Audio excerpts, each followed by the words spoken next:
Can you tell us about the new games you're competing in this season? Yeah, so we added 2 new games. We're competing in Valorant and Overwatch. Both those games, first-person shooter games, 5-on-5. Super pumped to have 2 new games added to our list of titles this year. Yeah, so after your first full semester of competition, what were you able to learn in going into this next one? Yeah, I learned a whole bunch, just about the way esports works collegiately, especially about our league, a whole bunch of things like that. And in regards to improvement, we realized that just like consistency and we realized the value of replay review is huge. So we've really been talking a lot, either me meeting with the players one-on-one to do some replay review specifically of their footage, or as a team, we all talk about big things, and that's been huge rather than just sheer game time. I've realized that, yeah, that has proved to be a really important point, so we've been trying to hammer that home a lot more. And yeah, we also learned a lot about how important it is to have fun with what you're doing, and we play the best when we are excited to be there, and when, yeah, we're just happy, maybe cracking some jokes in between games and stuff. That's when we play our best, so we try to keep that environment as much as we can. For viewers that aren't as tuned into esports, can you tell us about kind of the objects of both of those new games, or what the objectives are for your team? Yeah, so they're pretty similar. For people who don't play either of these games, you would see the footage and you're gonna be like, they look exactly the same to me. So they're both first-person shooter games. So I'll start with Valorant. This one's a little bit more simple.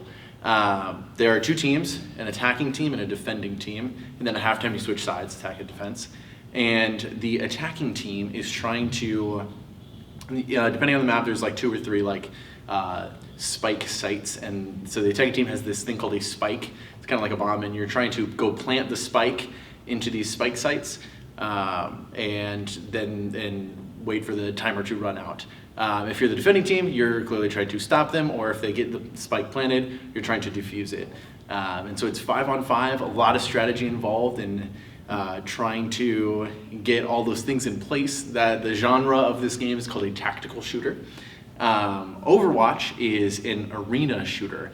So where in Valorant, it might just take a few shots and then you're eliminated.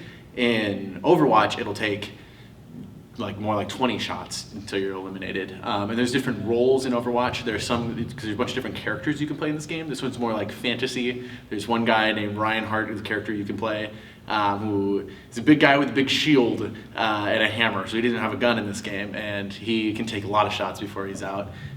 Or there's some other characters that might have a sniper rifle but not as much health, so they can do a lot more damage, but they're a bit more squishy. And there's other characters that might be able to heal their teammates but not really do as much damage. So there's a bunch of different roles in this game. And there's a bunch of different objectives that you cycle through.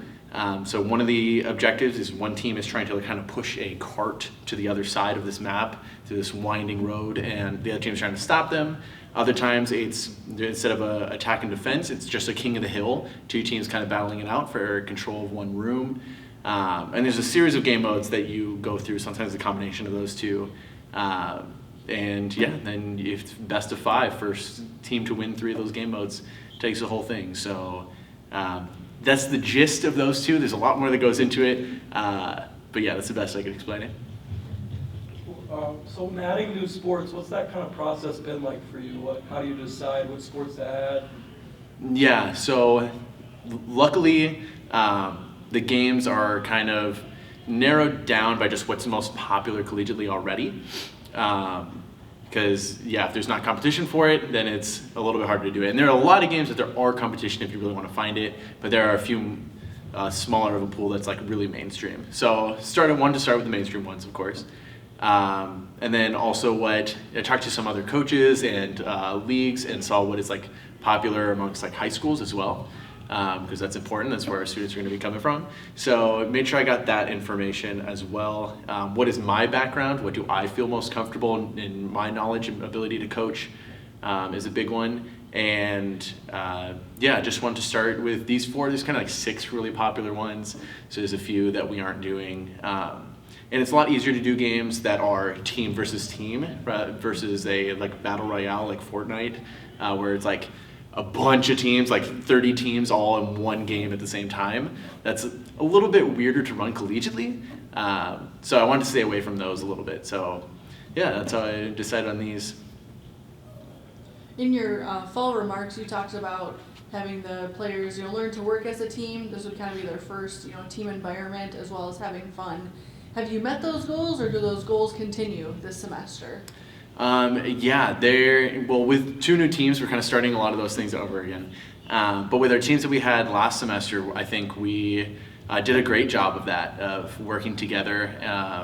A big thing I remember talking about too is it's easy when you play these games kind of in your rooms growing up. Like, you can get mad, you can yell at your TV, and no one's going to stop you. But I think we did a great job at kind of addressing some of those issues if they came up. Luckily, we have some great players on the team who did a great job already. But yeah, like learning what to say and what not to say. Like, you don't want people saying like, ugh, when you have headphones on and you're just hearing that right in your ears. So we addressed that right away. Of course, it's hard to unlearn those habits, but I think we've done a great job at progressing in that so far. Our communication has gotten really good, and especially like I talked about earlier with doing replay reviews. Sometimes we'll record it with our comms, with our communication, what we say, in the replay. So we can even do replay analysis of what we're saying during the game in real time. So that also is extremely helpful to point out like, oh, this wasn't helpful. This actually confused me more. This was really good. I wouldn't have been able to do this if you didn't tell me this. So yeah, I think we've done a really good job at meeting those goals. With your sport spanning both semesters, have you had time to kind of reflect on the fall? And is there something you're excited to hang your hat on that really stands out to you as a moment of pride? Yeah, I think we did, because we had a little bit of an off season, about a month between last season and starting up this season again.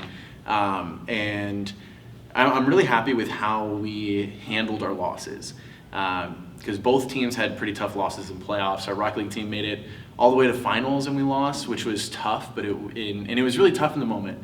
But it was really cool to see them just wanting to do it again. My dad always told me growing up, he always says that losers make excuses and winners say, let's do it again. So I told my players that going into it, and I think they all had that mentality of, yeah, this is tough. We should have played better. We didn't play up to the standard that we would have liked, but we're going to have another season. We're probably going to be in the same division as a lot of these teams again. Like, we're going to get them again next time. And I think that's the most important thing. And so that was with our Rocket League team. Same thing with our League of Legends team. We lost first round of playoffs, which was also tough because you get so hyped to make this big playoff run, and then getting out first round can be a little tough. But I think they all talked about it well, and that we celebrated the good times that we had, the successes we did have throughout the regular season, rather than focusing on the negative. And yeah, again, our League of Legends season is taking an off season this semester, but we'll be back again next year. And yeah, they're also excited to just do it again and make playoffs and do better. Good luck this semester. Yeah, thanks.